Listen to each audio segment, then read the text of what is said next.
guys sa iMall Antipolo. Yan. Yang iMall oh. Papasok sana tayo yan guys pero nakabili na tayo no. Yan. Yan ang iMall Antipolo. Dito tayo guys, bibili tayo ng kuan, nail cutter. Yan oh.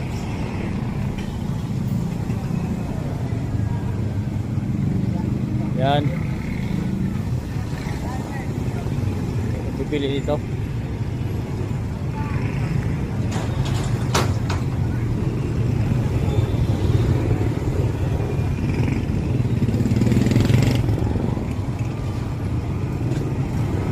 Oh, sige.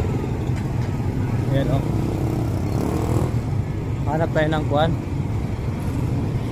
Asa ka itong mga kapatid natin mga